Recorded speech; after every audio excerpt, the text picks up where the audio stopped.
अस्सलाम वालेकुम दोस्तों, आज की वीडियो में मैं आपको हॉर्स पावर ट्यूब के बारे में बताऊंगा कि क्या इसके फ़वाइद हैं और इसका रिज़ल्ट कैसा है। तो गाइस, इसका रिज़ल्ट तो बहुत अच्छा है, लेकिन ये जो हॉर्स पावर क्रीम है ना, ये उन लोगों पर सही फ़ायदा करती है जिनको इंतशार कामिल होता है।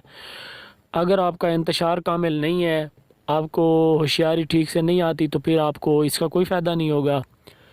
अगर आपका इंतशार ठीक है, होशियारी ठीक आती है, तो आप बिल्कुल इसको इस्तेमाल कर सकते हैं। इससे आपको बहुत ज़बरदस्त फ़ायदा मिलेगा।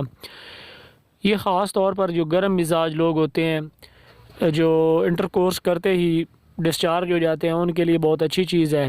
इसका कोई साइड इफ़ेक्ट नहीं है। थोड़ी सी मिकदार में आपने अंगल के ऊपर लगाकर नफ्स की जो नीचे वाली होती है नसें, उनके ऊपर इसको लेप कर देना है और 10 मिनट इंतज़ार करना होता है। और उसके बाद जो है ना, ये अपना जो काम है वो दिखाना शुरू कर देती है। और 10 मिनट के बाद आपने इसको सही तरह वॉश कर लेना है। और वॉश करने के बाद आपने इसको करना है, बेहतर है कि आप कंडम इस्तेमाल करें। कंडम ना भी इस्तेमाल करें तो वॉश ज़रूर करें नफ्स को, और फिर इंटरकोर्स करें। तो ये आपको जो है ना अच्छी टाइमिंग देगी। और इसके अलावा इसका कोई ख़ास जो है ना नुकसान नहीं है। इसका असर जो है तकरीबन आधा घंटा से पौना घंटा तक इसका असर होता है। और टाइमिंग का जिनको प्रॉब्लम है उनके लिए ये बहुत एक मौसर चीज़ है। टाइमिंग का मसला मतलब वो मसला जो आपकी जो नसें हैं, अगर वो हसास हो गई हैं बहुत ज़्यादा रगड़ की वजह से, और इंटरकोर्स करते ही आप फारिग हो जाते हैं, तो उस सूरत में ये बहुत अच्छा फ़ायदा करेगी।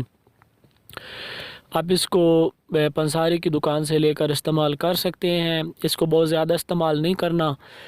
आप इसको महीने में 2-3 बार इस्तेमाल करेंगे तो कोई भी इसका साइड इफ़ेक्ट नहीं होगा। अगर आप इसको रूटीन बना लेंगे और रोज़ इस्तेमाल करेंगे तो फिर हो सकता है कोई ना कोई इसका साइड इफ़ेक्ट आपको महसूस हो।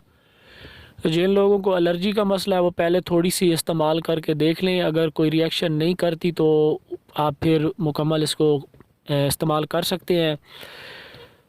इसके अलावा इसका और कोई नुकसान नहीं है।